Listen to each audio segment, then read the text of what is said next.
O meu nome é Donati Caleri, tenho formação em Medicina Chinesa e Psicologia, sou autor do livro Medicina Chinesa Viva e diretor da Asbanto, escola que há mais de 30 anos promove cursos de formação em acupuntura, shiatsu e práticas integrativas. Por conta disso, tenho profunda admiração, respeito e encanto pela medicina tradicional chinesa. E o propósito do vídeo que vocês irão assistir, fruto dos nossos cursos, é o de compartilhar os conhecimentos da medicina tradicional chinesa, utilizando uma linguagem contemporânea. Espero que vocês gostem e se inscrevam no canal. Obrigado.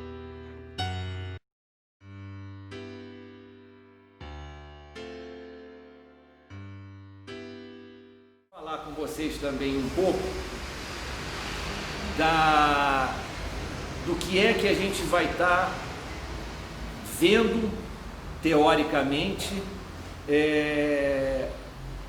forçando o pensamento a pensar sobre essas coisas, desdobrando esses sentidos e esses saberes aqui e tentando trazer isso para a prática, para o corpo, para o entendimento do nosso corpo, para o entendimento do corpo do outro.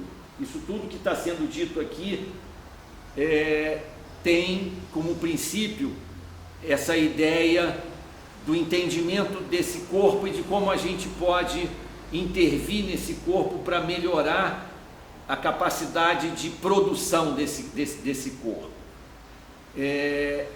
No início a gente vai ver essa anatomia dos canais e dos colaterais.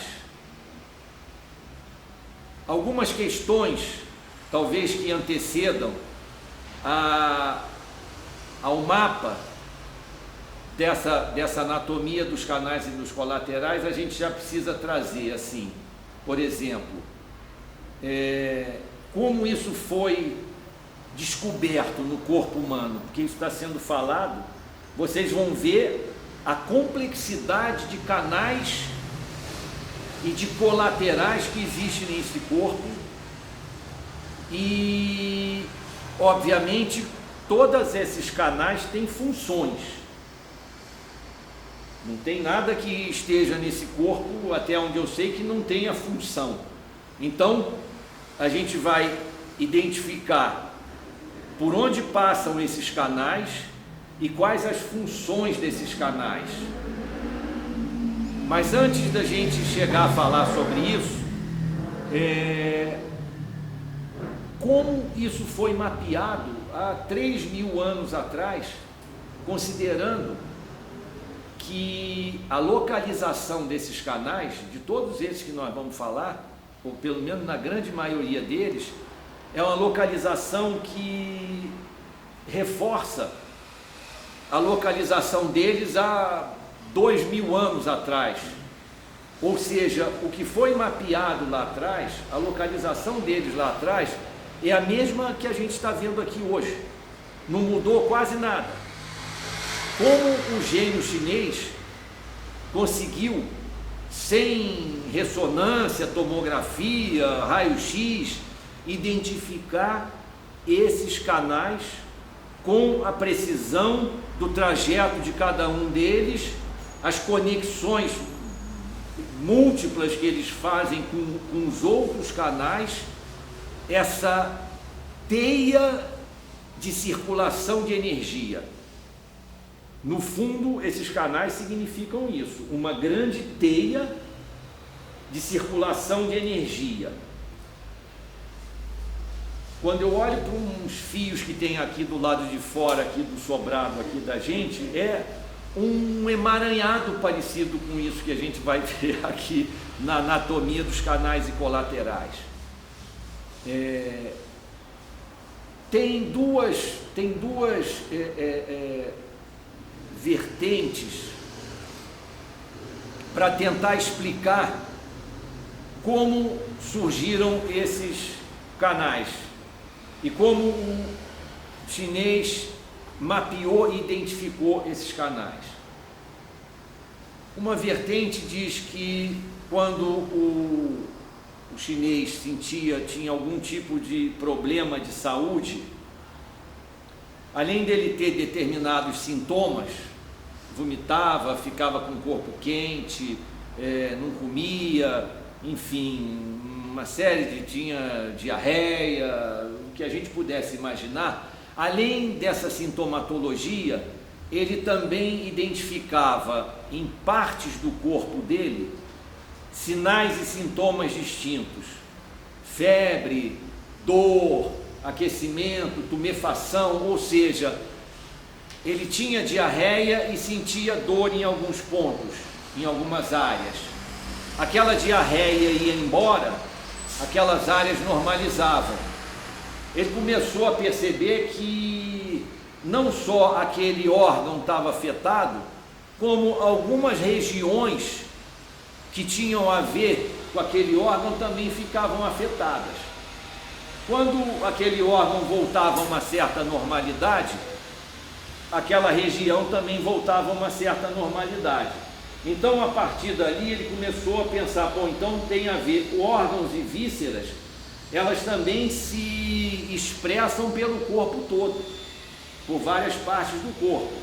E a partir daí eles foram mapeando essa parte do corpo, mapeando o corpo e inclusive identificando pontos em que nesse trajeto esses pontos ficavam mais afetados. Depois começaram a perceber que quando eles faziam numa ordem inversa, massageavam aquele ponto, usava uma pedra ali, uma madeira para forçar aquele ponto, aquecia aquele ponto, aquilo ali abreviava o processo de melhora do sujeito. Então, aquela diarreia que fazia com que uma zona reflexa do corpo manifestasse um desconforto, uma dor, uma tumefação, eles devem ter dito, e se a gente mexe naquilo ali, será que a gente melhora essa diarreia? E parece que o raciocínio foi esse, e começaram então a localizar os trajetos e a localizar os pontos nesse grande empirismo, né? Imagina, uma coisa muito ali de perceber, fazer, acertar, mapear. Isso é uma concepção do surgimento dos canais e dos colaterais. Uma outra concepção é uma concepção de que os chineses e as pessoas que trabalhavam mais voltadas com esse processo de cura, os xamãs talvez, fossem pessoas que tinham uma capacidade, um certo dom, uma visão desenvolvida de olhar para o corpo humano da pessoa e, além de ver essa parte mais externa, de ver todos esses canais e esses colaterais mapeados ali. Uma percepção extrasensorial, para além dos sentidos e para além do corpo. E esses xamãs, ou esses sábios, ou esses médicos chineses da antiguidade, viam esses trajetos e mapeavam esses trajetos. E viam que esses trajetos tinham relações diretas com os órgãos e com as vísceras. Tem muitos desenhos que foram recuperados dessa época, esboçando o desenho de órgãos e vísceras, esboçando o desenho de trajetos que saíam e que chegavam nesses órgãos e nessas vísceras. Desenhos antigos e que ainda hoje eles falam desses trajetos. Vocês encontram com facilidade aí em livros e na internet. Então, são essas duas maneiras e formas de identificar esses trajetos, esses meridianos, esses canais de circulação de energia. Esses canais, eles se subdividem inicialmente, e eu acho isso de uma riqueza, é um negócio impressionante, isso que o chinês vai descobrindo e mapeando e identificando funções e estabelecendo funções, isso realmente é riquíssimo. E algumas adequações que a gente vai também fazendo e englobando algumas coisas que fazem parte ali, que o chinês talvez não tenha chegado a chamar a atenção, mas isso são detalhes. O que ele não chamou a atenção, na verdade, são pequenos detalhes do contemporâneo que ele não tinha como prever ou falar, ou desconhecia aquilo ali.